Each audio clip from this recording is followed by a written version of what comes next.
बिस्मिल्लाहिर्रहमानिर्रहीम। अल्लाहुम्मा सल्ली अला मोहम्मद व आले मोहम्मद। सुनते हैं कि ताकत जमहूर के पास हुआ करती है, जमहूर जो आप भी हैं और जमहूर जो मैं भी हूँ। लेकिन आजकल पाकिस्तान के हालात देखकर और पिछला माजी देखकर ये यकीन तयक्कुन में बदल जाता है कि जमहूर के पास कभी कोई ताकत नहीं रही। जमहूर बेबस हैं, कमज़ोर हैं, लाचार हैं, मजबूर हैं और ऐसा ही है। मेरा नाम है डॉक्टर AM सैयद। आप देख रहे हैं मेरे यूट्यूब चैनल और फेसबुक पेज। सब्सक्रिप्शन की दरख्वास्त रहेगी आपसे।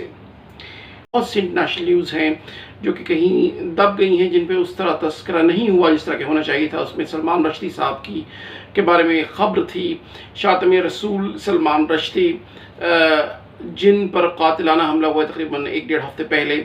और इसमें जो मुल्ज़िम है हादी मतर नाम है इनका, 24 साल के नौजवान हैं। ये अमेरिका में न्यूयॉर्क के अंदर ये वाक़या हुआ है। एक अदबी तकरीब में बयान किया जाता है कि वाक़या हुआ है। अदबी तकरीब में सलमान रश्दी जो है वो अपने ख़यालात का इजहार कर रहे थे जब हादी मतर साहब ने उनकी तरफ दौड़ लगाई और ऐनी शाहिदीन के मुताबिक उनके पेट और उनके कंधों और उनके सीने पर वार किए गए हैं, छाती पर वार किए गए हैं खंजर से, और वो काफ़ी क्रिटिकली इल हैं। उनको अस्पताल में एडमिट किया गया है जाम्बर और रहे हैं वो, लेकिन इनका इस कदर खून बह गया था कि बाज़ औक़ात ये लग रहा था कि वो जाम्बर नहीं हो सकेंगे। हादी मतर ने इस सिलसिले में एक तहलका खेज़ पेशरफ्त की है। न्यूयॉर्क पोस्ट को इंटरव्यू दे दिया है, अपने वकील की मर्ज़ी के बगैर इंटरव्यू दिया गया है। और न्यूयॉर्क पोस्ट को जब इंटरव्यू दिया गया है तो उसमें ये कहा गया है कि उनको बराह रास्त ज़िम्मेदार करार नहीं दिया जा सकता। ये एक हैरतअंगेज़ बात होगी क्योंकि बहुत सारे ऐनी शवाहिद मौजूद हैं, बहुत सारे ऐनी शाहिदीन मौजूद हैं जिन्होंने ये मंज़र अपनी आंखों से देखा है। लेकिन सेकंड डिग्री मर्डर के बिहाफ पे उन्होंने नॉन गिल्टी प्लीड किया है हादी मतर ने अपने इस इंटरव्यू में।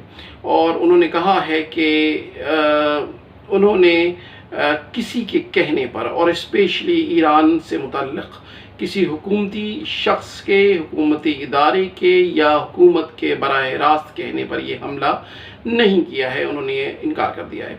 हादी मतर के बाद से जब ये सवाल किया गया कि आपका सलमान रश्दी के बारे में क्या ख़्याल है, तो उन्होंने कहा कि उनके बारे में उनके ख़्यालात कोई बहुत अच्छे नहीं हैं और उनको वो एक शैतानी दिमाग वाला शख्स ख्याल करते हैं। वाज़ेह है कि सलमान रश्दी ने एक किताब लिखी है आज से 34 साल कबल। इंडिया में एक किताब शाया हुई, इसका नाम सैटानिक वर्सेस था और इसमें सरी इल्ज़ामात लगाए गए हैं ख़ातिमुल अंबिया नबी करीम सल्लल्लाहु अलैहि वसल्लम की हुर्मत पर।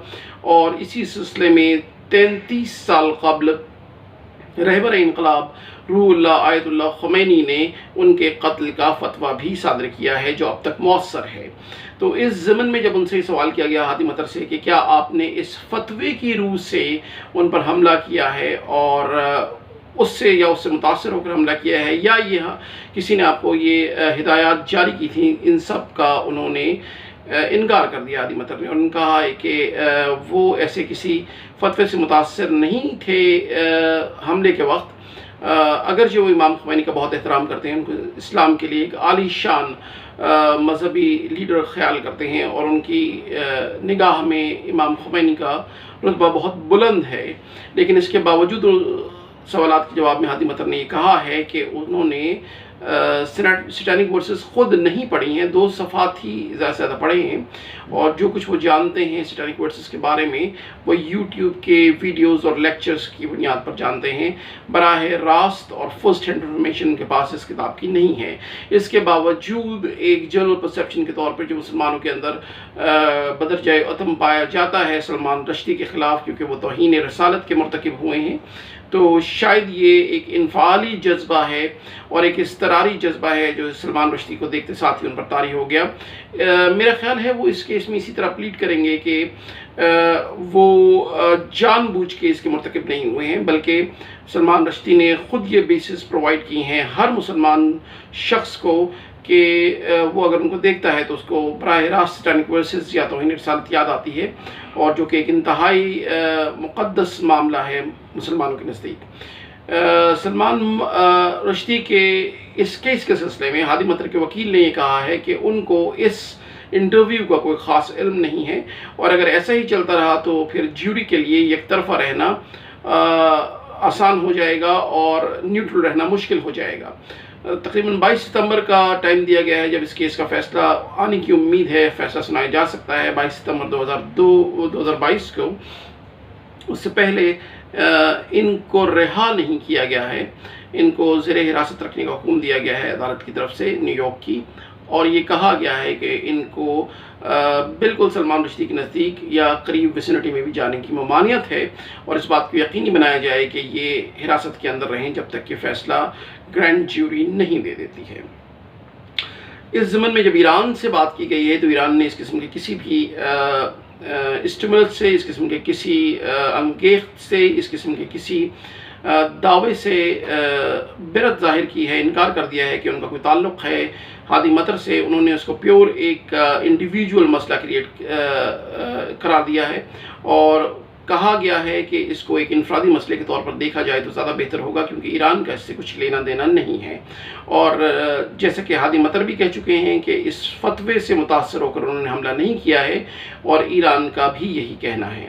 تو میرا خیال یہ ہے کہ اب یہ کیس جو ہے وہ ایک اضطراری اور غیر ارادی طور پر جو حرکات سرزد ہو جاتی ہیں، اشتعال کے عالم میں اور انفعالیت کے عالم میں اور اینگر کے حالت میں جو قتل عمد کا مقدمہ جو دائر کیا جانا چاہیے اکارڈنگ ٹو دا پلیڈنگ جو کہ ہادی مطر نے کی ہے، اس پہ ہی اب کام ہو سکے گا، کیونکہ اگر یہ بات ثابت نہیں کی جا سکی کہ ان کا کوئی براہ راست واسطہ یا رابطہ یا تعلق ہے ایران سے یا اس فتوے سے، تو بڑا مشکل ہو جائے گا اسٹیبلش کرنا کہ یہ انڈیویجول ایکٹ آف اینگر کے علاوہ کچھ تھا۔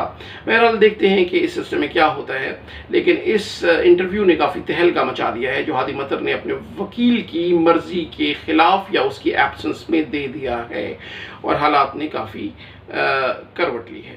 تو اس بات کو دیکھتے رہیے۔ ایک اور خبر ہے جو شاید دلچسپی سے خالی نہ ہو اور بہت سارے لوگوں کے لیے بہت ورثم بات بن سکتی ہے، اسپیشلی تحریک انصاف کے حامیان کے لیے۔ یہ ایک اور مسئلہ ہے، پے در پہ ان پہ مشکلات اس وقت پڑی ہوئی ہیں۔ شہباز گل کا کیس چل رہا ہے، اس کے علاوہ عمران خان صاحب کے اگینسٹ بھی کیسز شروع کیے جا چکے ہیں، اور اگر شہباز گل صاحب کو اعترافی بیان دیتے ہیں تو ایک اور مسئلے کا باعث بنے گا۔ لیکن اس میں ایک تازہ ایڈڈ مسئلہ یہ ہے کہ اسلام آباد کے ایک شہری ہیں محمد ساجد صاحب، ان کی طرف سے اسلام آباد ہائی کورٹ میں ایک درخواست عائد کی گئی ہے، اور درخواست کو دائر کرنے کا یہ مدعا لیا گیا ہے، اور اس پہ اپیل یہ کی گئی ہے، پلی یہ کی گئی ہے کہ عمران خان صاحب کو پارٹی سربراہی سے اور الیکشن دونوں سے نااہل قرار دے دیا جائے۔ اس ضمن میں درخواست گزار کا یہ کہنا ہے کہ عمران خان صاحب نے الیکشن کمیشن پاکستان میں جو اپنے کاغذات جمع کروائے ہیں ضمنی الیکشن کے لیے، اس میں اپنی اولادوں کے بارے میں صحیح معلومات فراہم نہیں کی گئی ہیں۔ اس میں ٹیریان خان کا ذکر نہیں ہے۔ اگر آپ جاننا چاہیں اور ڈیٹیل لینا چاہیں تو آپ کے لیے باعث دلچسپی امر ہوگا کہ ٹیریان خان جو ہیں وہ عمران خان صاحب کی ان اولادوں میں سے شامل ہیں جن کے بارے میں نیو یارک کی عدالت یہ فیصلہ دے چکی ہے کہ وہ عمران خان صاحب کی اولاد ہیں ڈی این اے کی بیسس پر، لیکن واضح طور پہ عمران خان صاحب نے اس بات کا اقرار نہیں کیا ہے، ایسا کہنا ہے اس مدعی کا۔